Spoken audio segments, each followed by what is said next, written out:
Hey there, my name's Joe Keyport, and you're listening to the Ear Coffee Podcast.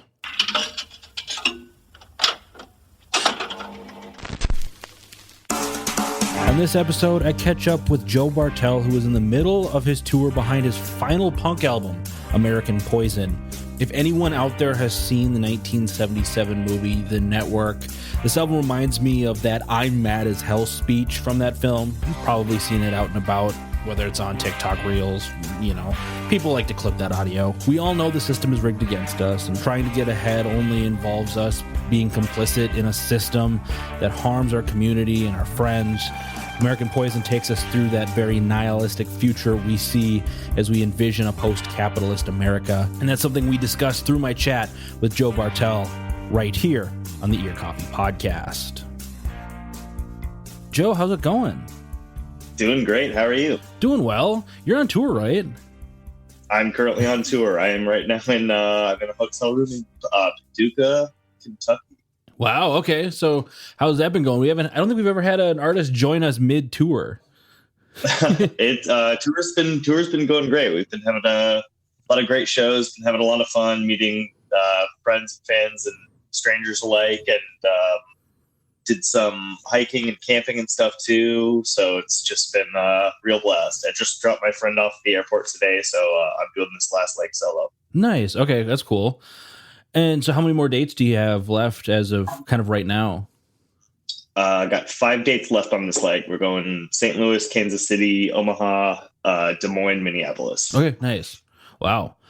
Well, cool. So we always like to ask artists when they come on, how do you describe your music to people when they go, oh, cool, you write songs or you're in a band? What's that like sentence you go to talk to them? Because usually it's people who don't know. They're just like a family member or like a coworker.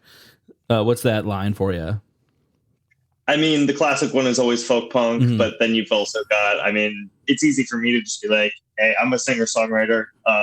That's a very broad category that really gets me out of a lot of questions or follow-up questions if I don't want to talk about it. But, people who are into indie music and stuff, folk punk is a pretty good touch point. Also just indie punk, stuff like that. I'll just be like, do you know the Mountain Goats? That kind of stuff. That's a pretty big touch point. So yeah, no, totally.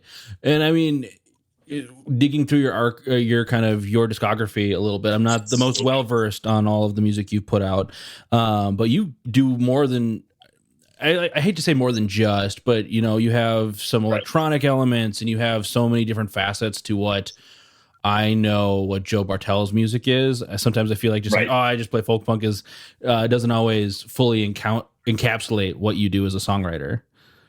Yeah, it's like that might be what you're most likely to see like on tour at a certain solo show. But I mean, there's so many different aspects to the Joe Bartel project, I guess. Yeah, I do some a little bit of just lo-fi electronic stuff sometimes. My newest record is very diverse in scope. I would say it's got a lot of different kind of genres kind of smashing together. So I try not to, put myself into too much of a narrow category, but just write what feels real to me at the moment. So cool. So let's talk about your musical history, because you've been releasing records, at least on Bandcamp, since 2016. I'm assuming you've been playing music since before then. So kind of, when did you start getting into music and what made you want to start releasing music under your own name? I mean, I've been a musician pretty much since I was a kid. I was writing songs in like middle school and high school. A lot of them are probably just so wretched, but I was always just kind of trying to do something with music. I've been playing guitar since I was a kid, and my dad was always playing guitar around me growing up, and it kind of, inspired me to want to grab it as well and just kind of express myself musically. My mom was also an artist, so like we grew up in a very, express yourself kind of household. Definitely always being encouraged to make something or do something creative. Like my mom was a painter, so we did a lot of painting and stuff as well.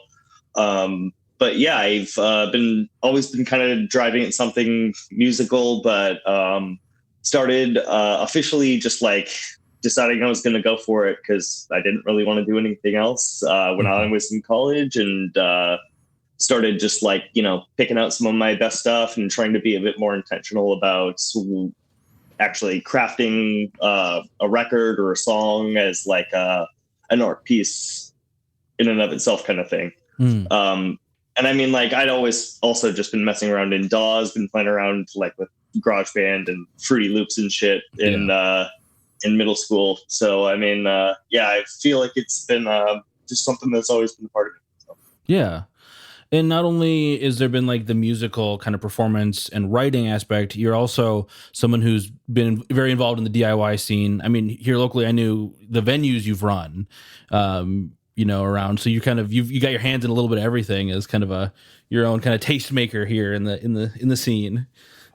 Yeah, I mean, music is just such like, for me, just like such a community kind of based experience when you're experiencing it live, just like meeting friends and meeting people who are always just trying to get themselves out there and like make something real. And like the Twin Cities scene is just so strong for stuff like that, where people want to make actually good art, and I like take their craft actually really seriously. And I think there's like so many sub scenes as well. You can really find any kind of record you want coming out of the Twin Cities. So it's I mean, just kind of have wanted to be a part of that and like put on other bands that I think are cool and people who are doing good stuff. And I mean, I've been treated so well in those same kind of spaces on tour as well, and just kind of also want to pay that forward to other touring musicians as well. So it's a little bit of just kind of trying to give back, trying to make something really cool, and just it's another piece of the puzzle. Yeah, totally. So the new record is called American Poison, and it's kind of been slotted or like promoted by you as the last Joe Bartel punk record. And so kind of what does that mean? Because at first I was like, is that a joke? I don't know if there was a bit there. And then I was listening to your interview you did on KFAI with Doc a few weeks ago, and I was like, it's quite serious. So there is like maybe there might have been some tongue in cheek nature to it, but this is kind of the as a final, the final punk record for you, kind of what does that mean, and kind of what were you doing kind of going into this final release in this form? Yeah. So, I mean, that was definitely like, my tongue has always been at least a little bit in my cheek with that one. 'Cause it's like, well, a lot of it was 'cause I turned 30 last year and was like, what does all of this really mean to me? And like, how am I going to proceed as I, enter my actual adulthood instead of my fake adulthood of my 20s. And, and just what has it all like I was kind of just contemplating a lot of like as I was starting to put the record together, like a lot of, my own history and my past and like what I want to do going forward. And I was just kind of thinking a little bit, just trying to be a little bit tongue in cheek, but definitely also kind of put a capstone on everything I've been working at and getting at so far all this time with like all of my previous like albums and writing, and just kind of be like, what is the thesis statement here? And what do I really want? What have I really been trying to get at? And how can I create the ultimate version of that before I really maybe dive into something new afterwards? So, yeah. And is this your first full-length record since 2019? I know you put out stuff like in the interim, like in between those two times, but is this the first like full kind of more than 10 song release? Yeah, so I put out my previous full-length LP in 2019, and since then I've put out 4 EPs. So basically about another album's worth of music in that time, but just a bit more spread out. This was the record that I was really starting to craft right after my previous record, and was starting to gear up again for the next full length. And then obviously the pandemic happened and changed everything. And then the direction of the record itself shifted. I was writing new stuff that was reflecting the new world. So it was just, everything was going to change anyway. And the record that I would have made back then would be a different record than the one that came out now. But you know, a lot of those old ideas got used, a lot of new ideas got used, a lot of other ideas that didn't become part of this record became songs on other EPs. So it's just everything ebbs and flows in its own way. And it's just, I've been at it. It's just taken this long to really get the wherewithal to get another full project in the books. So, yeah.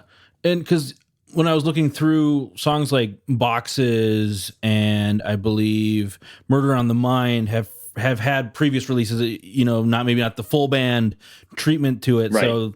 So how many of these songs were kind of kicking around, you know, post that 2019 record before they kind of became assembled for this one? Right. I would say at least, so Boxes was the first song I wrote after my previous record, always kind of intending it to be this, you know, the song it became on this new record. It just took 5 years to get there. But, you know, so that was the first song I'd written for that.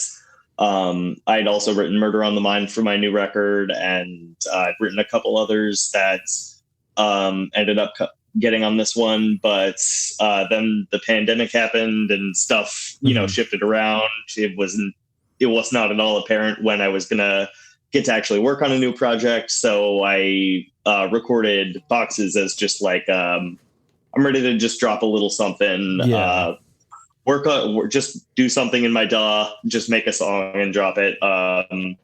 And that's been part of my set list for a long time as well. So it's just felt natural that would be the solo single to drop as stuff started changing. But always kind of knowing it was going to be there to grab onto in the full band form when this record, or the record that it was going to be part of, did eventually roll around. Yeah. And so then talk to me kind of because listening through this record, it kind of teeter-totters between kind of this like the nihilism of living in the system we have to live in. It's very much rigged against us, and honestly, to try and make any sort of gain, it feels like you're having to cause harm to others sometimes. And then it kind of, then you'll listen to it and you'll have these moments of almost some hope and maybe some ideas that we can at least make it through it to something better.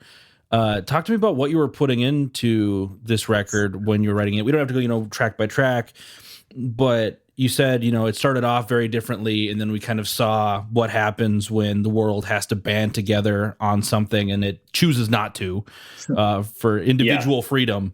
Like, and so kind of talk to me about what, you know, that shift was for you as you started writing and what kind of emotions and thoughts you're putting into these songs. No, I think you definitely kind of nailed it there. It's like, like your, my gain is your harm kind of thing is a very like common theme on this record. Just the way, like capitalism just turns us into beasts, turns us into monsters, turns us into creatures who have to eat each other to survive. And just that was definitely a very front of mind theme while I was writing it. So I'm glad that you and I've had other people kind of pick up on that as well. So I'm glad it kind of came through on the record. Just the way, that's kind of what American Poison really is, right? It's just like this, this poison that we all drink and have consumed and made part of us, and is just like foundational to the American experience and the American way of doing things, and just who we are as consumers in this fucked up land, basically. I think just it can mean 1,000 different things in a way, and it's all the different ways it flows and trickles into different branches of everything. Everything becomes poisoned by it. So that was kind of what I was trying to get at as well. Yeah, it kind of the song that, like, there's a couple songs that I really liked revisiting on this record, but the one that through my listens through today were Leviathan, which kind of gave it that idea of almost it's this ancient being that kind of is always there. Kind of talk to me about that track, because it's also the longest track on the record and kind of the most one of the most kind of it shifts a lot, and there's a lot going on there. Yeah, it's epic in its scope. Yeah. It's for sure. Yeah, that's definitely what I was trying to get to. Just like this long history, this wheel that's been turning as long as there have been people, and just how it's all led us here, and how we're kind of I mean, we've just been flowing through this cycle of like all these cycles all throughout history as stuff shifts, change, burns, grows again. And like, we're just part of it. It's part of us. Like, it's this essential human crazy story we're all part of, essentially. But now we kind of find ourselves in this moment of extreme precarity where, like, we have seemingly, like, in this kind of industrial world, that this very like later stage industrial world we're part of, that, like, you know, the wheels turned so many times that it's gotten us here, but it's almost like we've summoned this great beast that is like more powerful than us and is going to destroy everything. And seemingly there's no plan or mechanism that anyone has to wrangle it in or stop it or keep that from happening. And we're all just kind of like staring this Leviathan in the face and wondering what is next for everything. It's like, it's climate change, it's industrial society at large, it's like just exploitation by the political and economic system, like, of us and of the world. It's this just constant extraction of everything, and the commodification and exploitation of this world, and the way that just can't really sustain. It's going to come crashing down on us in some way, and we are really just at this inflection point where we are really hoping it's going to go well, and but it could very easily not as well. So that's kind of just, we find ourselves at this big moment in history and trying to rise to the challenge, and seemingly it's going to be very difficult, but here's hoping, fingers crossed. Yeah, and I feel like as you wrestle with this as a songwriter throughout this record, and obviously no one's expecting any one person to like come with a solution, but it feels like from time to time as this record progresses, you kind of find some hope in this sense of community even within it. Did you kind of come with any kind of, do you find any hopefulness when kind of wrestling it and putting your emotions into these songs, or?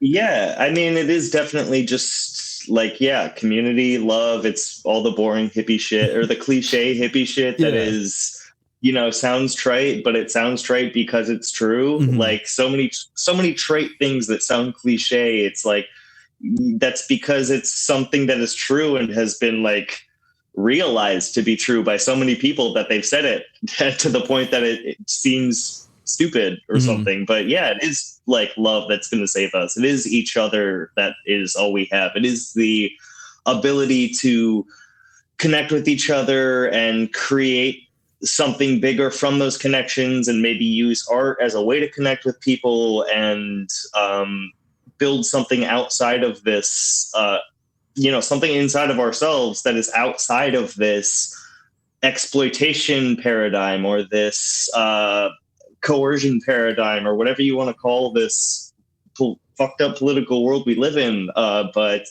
yeah, it's like the rational thing you're supposed to do all the time is just like, be the best worker or the best consumer or whatever. But it's just like, though your rational actions all of us doing the rational thing will destroy us. It will take us to the horrid end, and it kind of has. So it's like, it's almost like we have to be irrational, and we have to go against what seems to be our economic best interest, and like reach out across that gap with like, straight again, but like love and community, and like build something that is not purely a dollar sign kind of paradigm. And I like, I'm hoping that I can be some kind of small part in that. And I'm kind of thinking that that's what I'm trying to do with my art, but it's also just, it's a lot bigger than art too. There's so much all to it. It's just kind of, we all as people have to find our own way to,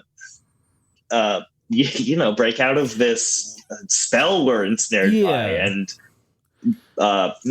act from our better angels instead of the demons that capitalism wants us to be. Well, and that's just it. We can talk all we want, we can write all the songs we want, we can be on all the podcasts we want, but that's not gonna solve anything from anyone. Otherwise, I feel like we would have fixed the world 10 times over at this point. Absolutely. And then the other song I wanted to ask about, which was another just kind of really kind of fun and very beautiful standout track, which is Scrapes and Bruises, which is almost like this total, like, not quite left field turn from like the rest of the record. Cause it's a love song. Sure. And so you and you're like listening through it and you're like, oh yeah, the world is on fire and everything kind of sucks. And you're just like, oh, fun, love will be with us together. So talk to me about, did you write that one for someone specific, and kind of where did that kind of come from for you? Yeah, that's for my wife. Yeah. I assumed, but yeah. Yeah, Emily is always she sings on that on that song and a few others as well on the record. Yeah, I wrote that for Emily. That's one we just kind of sang together for a while, and I knew the record needed like a slightly maybe just like it can't all be doom and gloom, and maybe this would be like a nice like a breath of fresh air before we really get into the thesis statement of the record, essentially, and the climax and the come down. It's just like a nice soft moment of reflection and appreciation for the good things and stuff before we really drill down as far as we can go, I guess. Yeah. That I really like how the record ends, because you have that's the title track, and then I Can Be Anything, and it has a certain level of finality, not only in the idea of this is the last Joe Bartel punk record as you kind of figure out what you want to do next, but kind of finality to the whole journey you're taking on through the record. Kind of what was so talk me through those last few songs. We don't have to like break down the full, song by song, to leave a little bit of up to the imagination for people, but kind of, for sure. Yeah. What were you kind of, how are you wanting to close out this record as the writer? So, with American Poison, the title track, it's definitely like one of the biggest songs on the record. It's like definitely kind of like the thesis statement, really the articulation of what I guess the record is supposed to be about, or all the major themes kind of coming to a head. And so really it's just trying to I was with that one just trying to make it as big and like a crashing tidal wave kind of thing. It's like you're gonna drown in it sort of thing. We're all gonna swallow American Poison together. Mm-hmm. And it's definitely themes of kind of like acceptance of where we are and where we're at and how we're gonna proceed, and trying not to maybe rage against the dying of the light, but instead of go softly into that good night, I guess. It's just trying not to be too much of it's hopeless because of all this. It's just, this is where we are and how we have to proceed, and it doesn't mean it's not over till it's over, kind of thing. We're gonna all just have to swallow some American Poison eventually, but we're gonna get what we can out of it, and we're gonna have to build something better, I guess. Mm-hmm. And then really I Can Be Anything is just a little bit of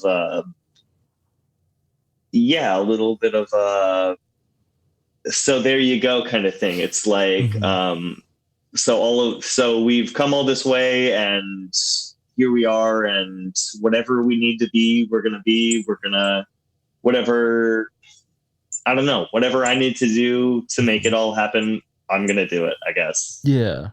Did Kaylin provide the extra guitar on the title track?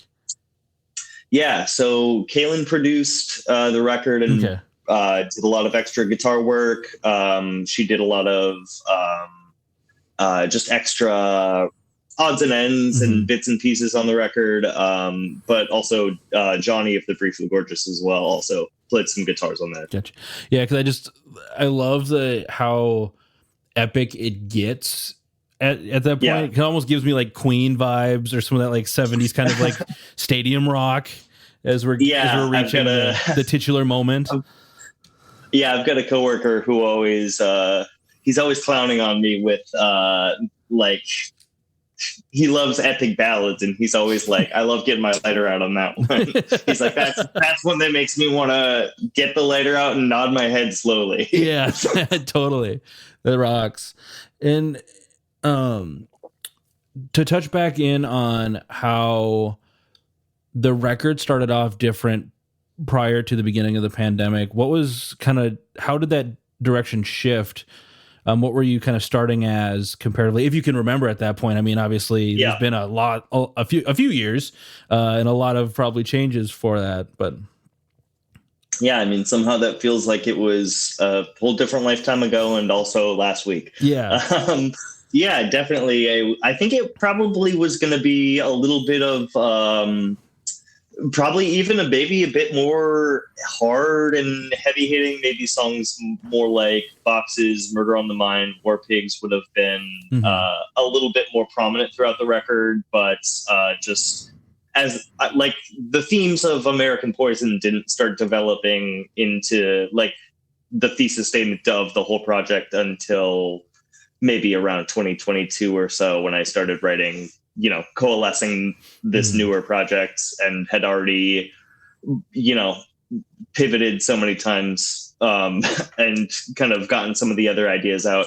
Because the new full record I was going to put out was going to be Anadonia, which was the EP that I released in 2021, which is really more softer acoustic cello accompanied tracks. And some of those were maybe, I would say that record was definitely more of a response to the pandemic than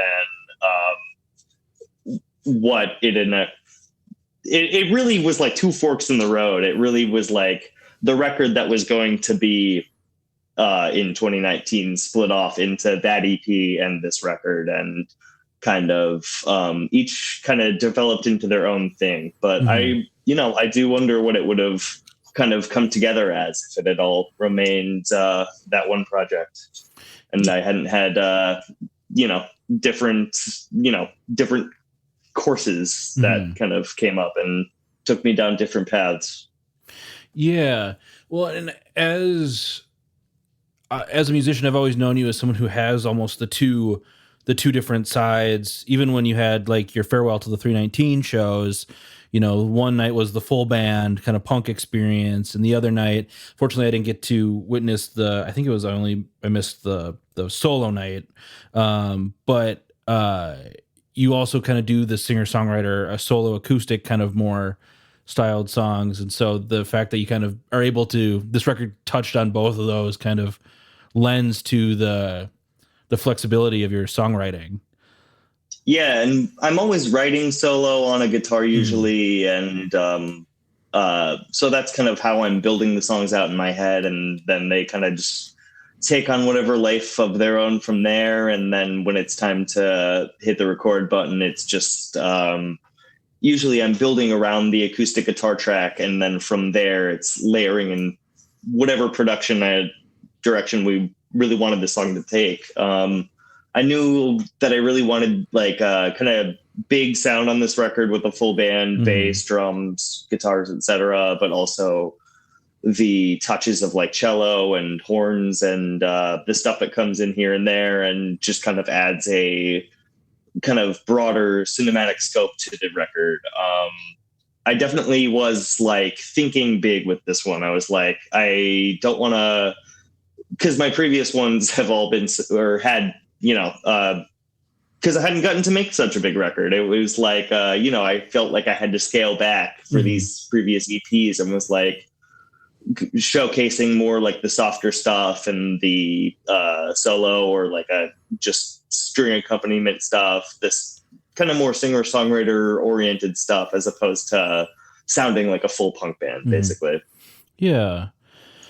And as kind of a record that closes that chapter, how does that feel? Do you feel like you've really kind of tied up that section? Obviously, there's still a lot of, there's nothing stopping you from going back ever, you know. Right, But exactly. when you still think of it in my mind as the final Joe Bartel punk record, how does that tie up for you? Do you feel pretty kind of accomplished and ready to move on, or kind of how does that leave you? Yeah, I mean, I'm just super proud of the record. I feel like it really came out exactly as I was kind of envisioning it while I was writing it, and uh, as I was kind of like being like, "What's this record about? Like, what am I really doing with it?" I kind of was like crafting out this vision of like making it just the ultimate version of kind of everything I'd done to this point, and I do really feel like it's kind of the my best foot forward in that regard of that kind of song I've been writing for just, I guess, the last decade or so. But yeah, I think as far as moving forward, it is like, yeah, I can always come back and do shit like this again. I can always make a record like this. But yeah, I do feel like, I mean, of course, I'll be touring behind this record for God knows how long. But when it is, and I'm also always writing and thinking about new songs, of course. But like coalescing it all into like a project that you want to make as like an art piece that stands on itself is always like a bigger challenge than just writing a good song. So I'm definitely gonna kind of take my time and assess what I think is the next project's gonna sound like. Maybe it's gonna be a bit more like, I don't know, Neil Young or something, or maybe it's going to be more like Bone Ripper. I haven't really fleshed it all out together yet, so it's going to come together however it does, whenever that time is. But I'm not really trying to rush into the next Joe Bartel record. But I think instead I'm just going to start some new bands and write with other people instead, and do that. But we'll see when the next Joe Bartel record actually comes out. Yeah, no, totally.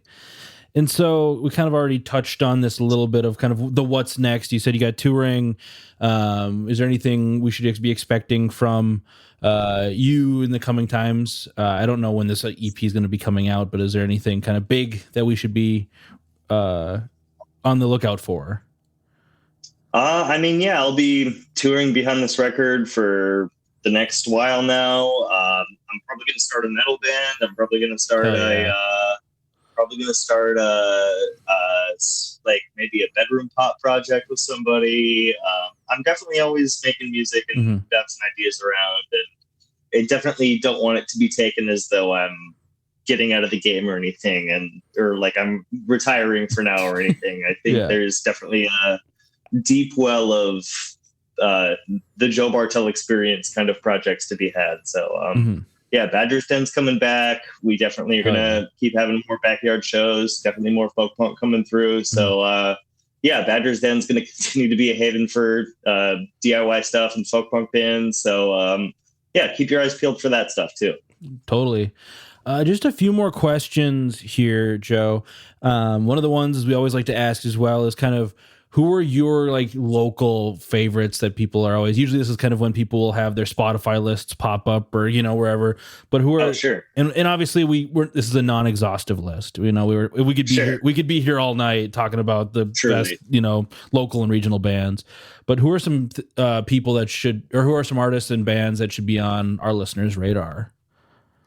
Honestly, I would say your listeners must listen to most of these already, but I would say one of my favorite singer-songwriters in the Twin Cities is Kate Melaniphy. Obviously, she always drops some really beautiful stuff. Her Soak EP is one of my go-to records just for zoning out and relaxing. And obviously, Fend just put out a great record that they're part of as well. Admiral Fox are some really good friends of mine, and I think they have a really solid catalog of indie rock with like a lot of different flavors to it. I'd also like to shout out a band called Penitent Echoes. They play just really dark folk music with it's a banjo cello duo. Oh, cool. They play some really cool very melodic, but takes you on a kind of dark roller coaster kind of ride. It's really some out there folk stuff. they just put out a record last year that's really good, and they were formerly known as My Mom's Guitar. Okay. And then where can people catch up with you? Where can people keep up to date on what you're doing online? Is there a preferred social media platform that people can make sure they know when the next show is, the next release is, the next project is?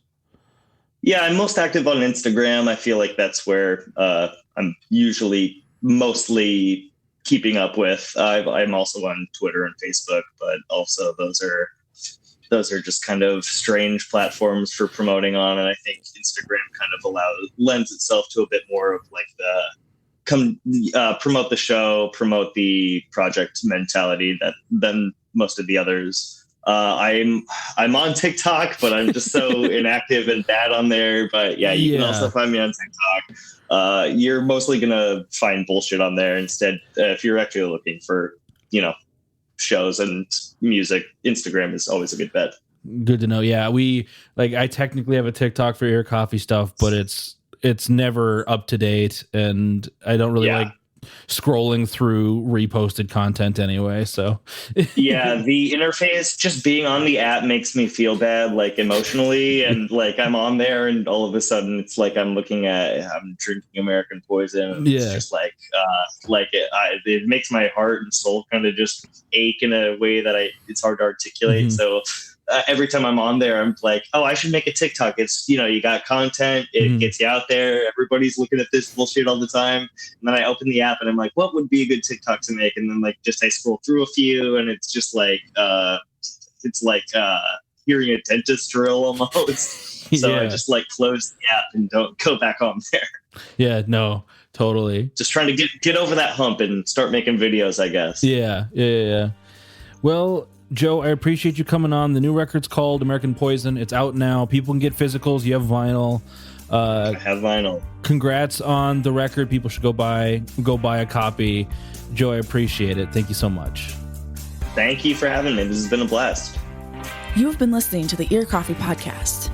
If you like what you heard, please rate, review, and share so you can stand out against the sea of other music podcasts. You can find information and other important links in the show notes of this episode. If you would like to support us, please consider subscribing on Patreon for early access to live sessions and other bonus content. You can also subscribe to our Substack for a regular newsletter with reviews, ramblings, and anything else we have to say. Thank you for listening, and we'll see you next time.